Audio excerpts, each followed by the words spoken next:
Hello and welcome to the Grand Line Review, your source for everything One Piece. My name is Liam, and crap on a stick, that was a chapter. For something that was so primarily action-based, there was a ridiculous amount of information, speculation, and celebration to be had that I don't even know where to begin, but the out-of-context summary is as follows. What's this? Why, it's Eustace Kid. What's that, kid? An old lady fell down a hole, and you were responsible for it?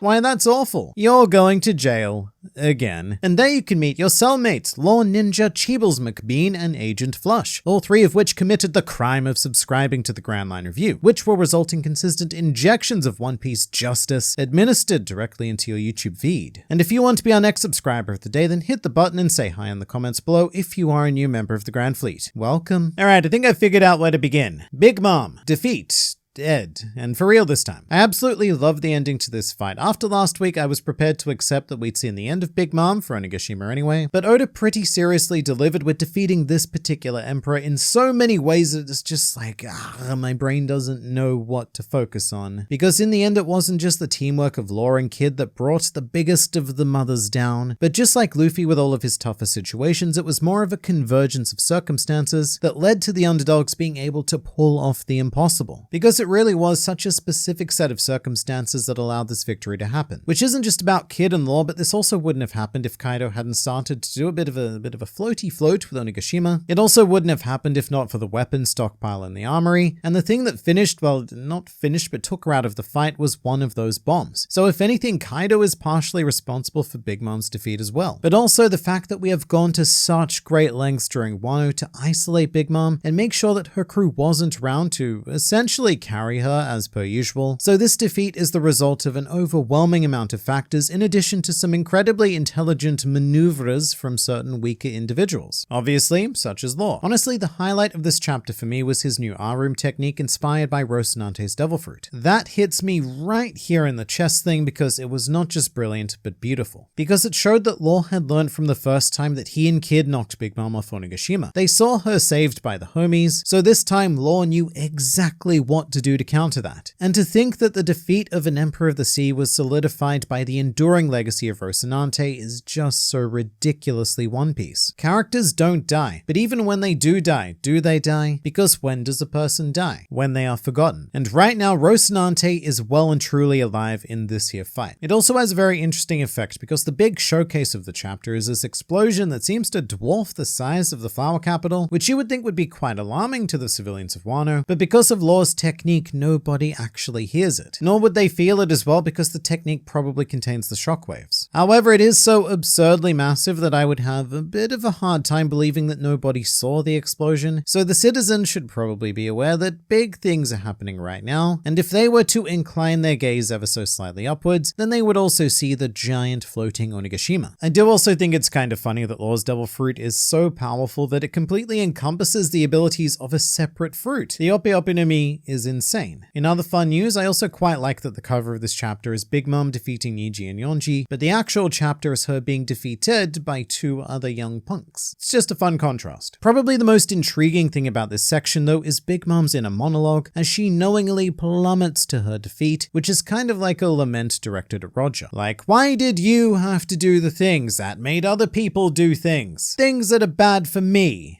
Big Mom. It's very interesting because it's the first time that Big Mom or Kaido, or really I think any of the emperors for that matter, have acquiesced dominance. I mean, I get it, Big Mom doesn't really have a choice right now because she has lost, but there's a nice cathartic admission of her time at the top being over. All of these youngins have risen up and the sheer critical mass of them have been increasingly difficult to deal with. And I was shocked by this monologue because I've pictured Linlin as the type who would just keep whinging all the way down. Like, I am the Big Mom, I won't be beaten by this, you watch out. And there was a bit of that, but I think this moment of acceptance was important, particularly for the readers because it is another sign of that big generational shift. One of the greatest moments in this chapter, chock full of great moments, was when Big Mom resorted to using Soul Pocus and it had no effect on Kid and Law whatsoever, which I love because these are two characters who likely don't know the secret of how Soul Pocus works. So they're seeing souls ripped out of others in front of their eyes and they're just legitimately not scared, which I think think is so much more badass than understanding the technique and not being fearful as a result. And I also love how each of them reacted once Big Mom was defeated. Kid fell onto his back exhausted, which is a very classic Luffy response. Meanwhile, Law, who is probably just as, if not even more exhausted, still remains sitting upright because that is the cool thing to do. With both of their crews around them celebrating, and you just know that each of them are going to receive a wild bounty increase and instantly elevated into being some of the most feared pirates in the world once this word gets out. What I'm really looking forward to are the reactions of CP0, because they've made this big thing about brushing off the raid because Big Mom and Kaido, well, they cannot be beaten. Because after one of them has indeed been brought down, surely they won't keep going. Yeah, well, Kaido is definitely invincible, not fake invincible like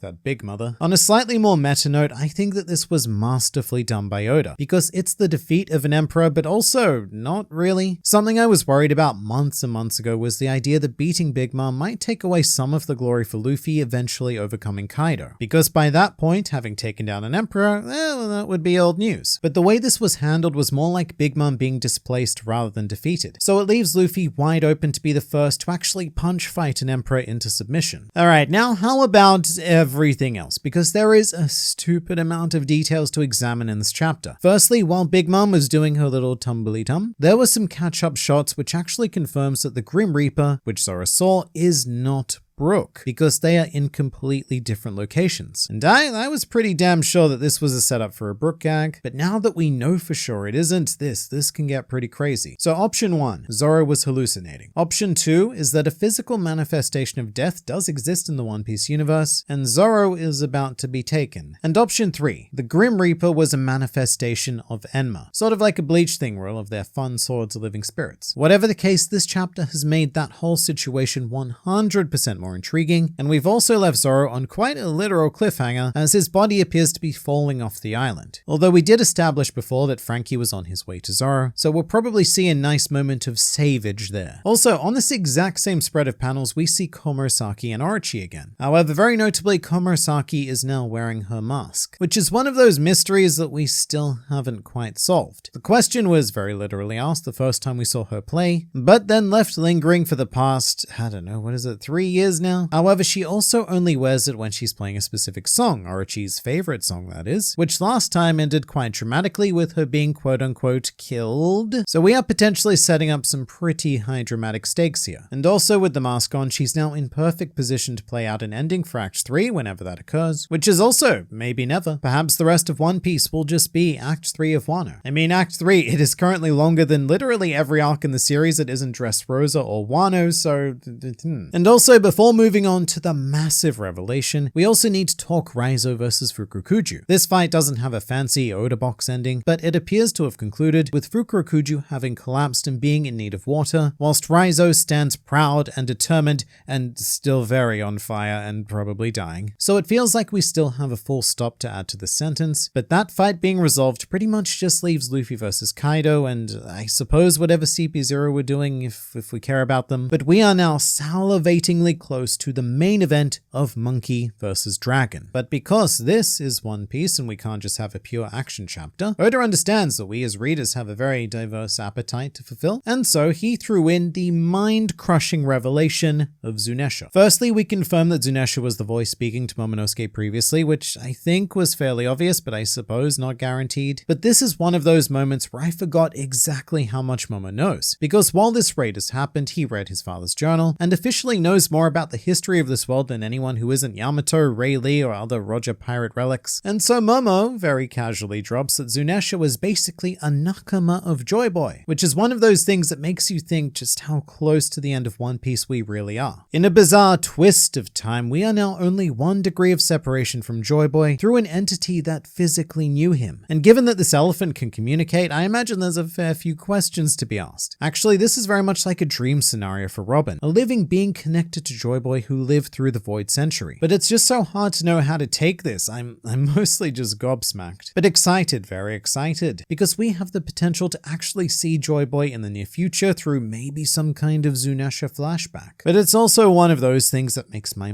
brain just ache from amazingness. It's the kind of euphoric release that very few series are capable of. This sort of moment is only achievable because Oda spent decades setting it up. You know, dropping the Joy Boy name on Fishman Island, then a billion years later having an entire arc set on our elephant friend, and then finally connecting the two like 5 or 6 years later. It's hard to describe the feeling, but the payoffs in One Piece are so satisfying because the setups are seamless, and also done so far in advance that you actually almost forget about them by the time the payoff happens, and it all just collides in like a grrr. And the forgetfulness is fair enough, because by the time some of this stuff does pay off, it takes like 10 years of our life to happen. But then when it does, it's some of the most satisfying moments of fiction that I've ever experienced. And these sorts of revelations also tend to recontextualize huge portions of the series. Like after this chapter, I will never read the Zou arc in the same way again. And that's only going to keep changing as we learn more and more. And I suspect that Momo and Zunesha have a plan. You know, Zunesha hasn't just arrived here on a whim. Like, I wonder how my furry mink friends are doing. Especially because Zunesha can't actually do anything of its own free will. So coming to Wano at this very moment was preordained and in fact ordered by someone. And of course, whatever is happening, it just has to be interrupted by a good old chapter break, just like that last Zunesha reveal. Oda is very